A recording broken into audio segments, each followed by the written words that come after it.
পরিষ্কার করবো। আসসালামু আলাইকুম ওরহমতুল্লাহি ওবরাকাতু। সম্মানিত দর্শক, আল্লাহ তাআলা আমাদেরকে সুস্থ রেখেছেন, শান্তিতে রেখেছেন,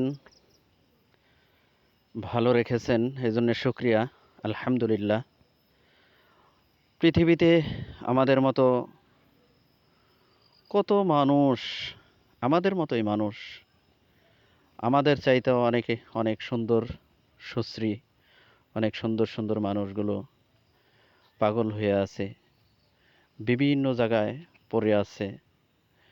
খাওয়া নেই, গোসল নেই, কিভাবে চলাফেরা করে, কোথায় থাকে, কোথায় খায়। আসলে এটা চিন্তা ভাবনার বিষয়। আমার আপনার যদি কখনো কোনো সময় খাবারে কষ্ট হয়, চলাফেরায় কষ্ট হয়, তাহলে আমরা কান্নাকাটি করতে পারি, একজনের কাছে বলতে পারি, দুঃখের কথা বলতে পারি। কিন্তু এই যে দেখেন, যেই পাগলটাকে আমরা ধরেছি, এই পাগলটা কতদিন যাবৎ, প্রায় 10 বছর যাবৎ গোসল করে না। তার চুলের অবস্থা দেখেন, তার চুলটা কি পরিমাণের চুল। এই চুল কাটার পরে আপনারা দেখতে পারবেন তার চেহারাটা কত সুন্দর দেখা যায়। অথচ যখন তিনি পাগল ছিলেন, মানে তিনি পাগল অবস্থায় ঘোরাফেরা করছেন, দেখেন কিরকমের দেখা গেছে। চুল এমনভাবে চুল কোঁকড়ানো কোঁকড়ানো, অনেক ধরনের, অনেক উল্টাপাল্টা কাজ করে বেড়াইছে, বিভিন্ন জায়গায় গেছে। কোথায় গেছে সে নিজেও জানে না, কোথায় ঘুরে সে নিজেও জানে না, কি খায় সে নিজেও জানে না। আল্লাহ তাআলা কিন্তু আমাদেরকে সেই দিক থেকে অনেক সুস্থ রেখেছেন, আলহামদুলিল্লাহ।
আপনারা দেখতে পারলেন পাগলটাকে কত জোর করে তার পুরো শরীরে শিকল দিয়ে বাঁধা ছিল। সব শিকলগুলো খুললাম, খুলে কিন্তু তাকে, তার জামা কাপড় আমরা খুলে নিলাম, তাকে গোসল করাবো এই কারণে।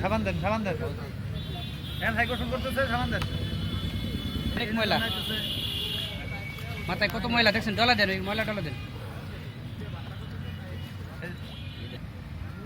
দেখেন একা একাই কিন্তু গোসল করছে।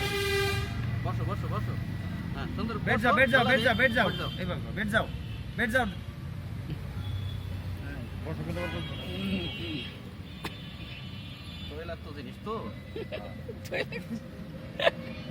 এই মগ দিয়ে হালকা হালকা পানি দেন। উনি দিতেছে, এই দিবেন। আগে পুরো শরীর লাগে ডলা হারা করুন, তারপরে আরো পানি দেন। রামজান বসো, খেল হাই করুন।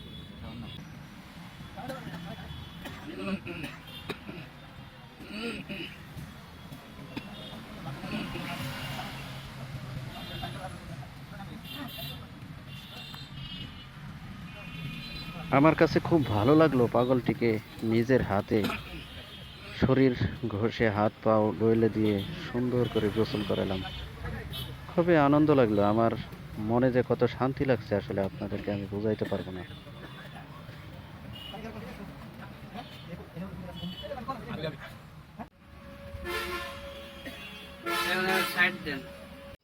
আপনাদের বাড়ির আশেপাশে যদি কোনো এরকমের পাগল থাকে, তাহলে অবশ্যই আমাদেরকে জানাবেন। আমরা আমাদের নিজের পকেটের টাকা খরচ করে আমরা এই পাগলগুলোকে গোসল করাইতে যাব এবং নতুন পোশাক পরাবো ইনশাআল্লাহ। আর আমরা চাই আমাদের দেশে যত পাগল আছে সব পাগলগুলো আমাদের মতো সুষ্ঠু শান্তভাবে চলাফেরা করতে পারো। দেখেন এখন কত সুন্দর দেখা যাচ্ছে, মনে হচ্ছে কোনো মসজিদের খতিব অথবা কোনো মাদ্রাসার প্রিন্সিপাল। যাই হোক, এরকমের পাগল দেখলে আমাদেরকে ফোন দিবেন। আসসালামু আলাইকুম।